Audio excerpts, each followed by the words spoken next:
We come forth not to get you to believe anything. We see great diversity in that which you believe. And in all of that, there is perfect balance. And so we come forth not to alter your beliefs, but to reacquaint you with the eternal laws of the universe. And we are here to express all of that to you in detail. Let's talk a little bit about the nature of desire from, now don't get freaked out, a quantum physics point of view. Oh my God, this is going to talk about physics. I don't want to listen. Just relax. You're going to enjoy this.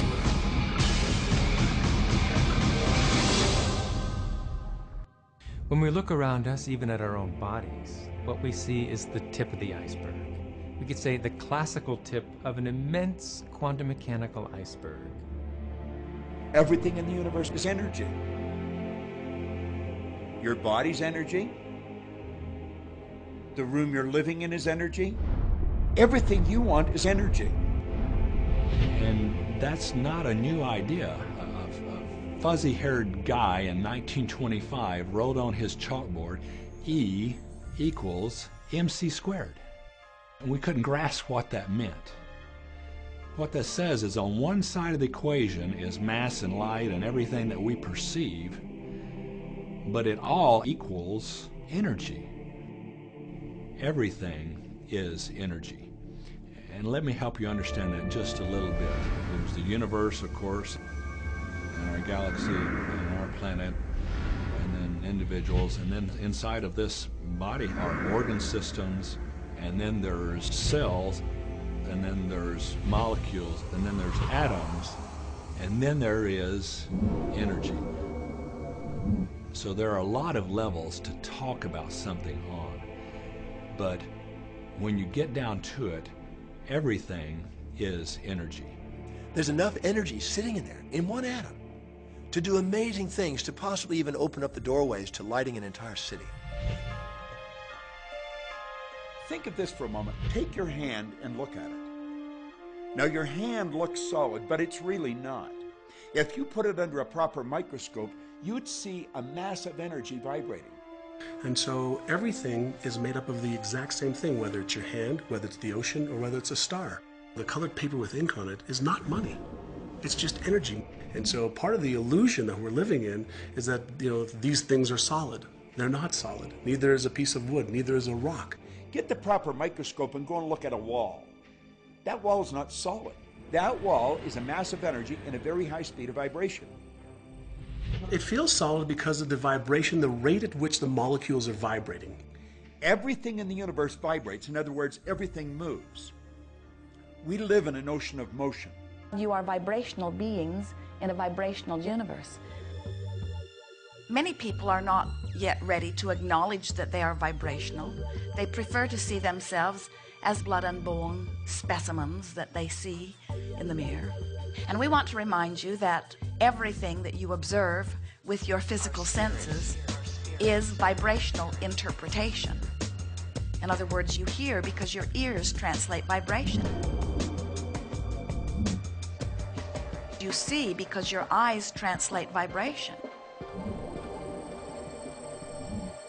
You smell because your nose translates vibration.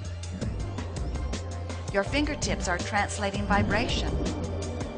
Your tongue is translating vibration. All of your senses are about the translation of vibration, and that's why you are able to perceive your environment in the way that you do. So it's very difficult for us as scientists or engineers or medical doctors or anybody to come to terms with the fact that what our senses are telling us is really not the whole story. We've been so taught to live with our physical senses, hear, see, smell, taste, and touch. But our physical senses lie. Our physical senses don't tell us the truth.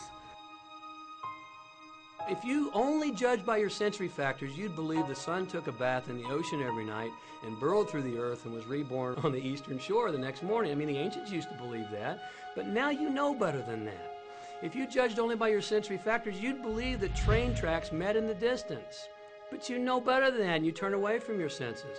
If you lived only by your sensory factors, you'd believe that a dog whistle made no sound. But you know better than that, so you turn away from your sensory factors and you stand out in your yard and you blow away. And yet how many times, if we're not careful, do we find ourselves living at nothing more than the sensory level?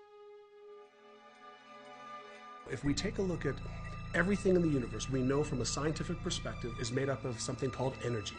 So what do we know about the properties of energy? Number one, all energy has a vibration. All energy has a vibration. It emits a frequency. We are frequency generators. If you get close to someone's skin, you can feel infrared energy being given off. If you look at them, you're seeing light energy given off. We now have scans where you can put a machine around somebody's head instead of putting the electrodes on their head, and perceive and record the energy that their brain is giving off. The most potent form of energy, by the way, is thought. It penetrates all space and all time. Every thought has a frequency. We can measure a thought. What most people don't understand is a thought has a biochemical and bioelectrical property. Every thought, which means it has a frequency. And so if you're thinking that thought over and over and over again, or if you're imagining in your mind, okay, having that brand new car, having the money that you need, building that company, finding your soulmate, if you imagine what that looks like, you're emitting that frequency on a consistent basis.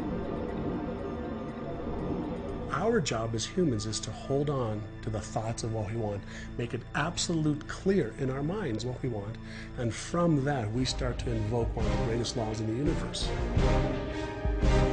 You've probably been sitting there wondering, what is the secret? I'll tell you how I have come to understand it.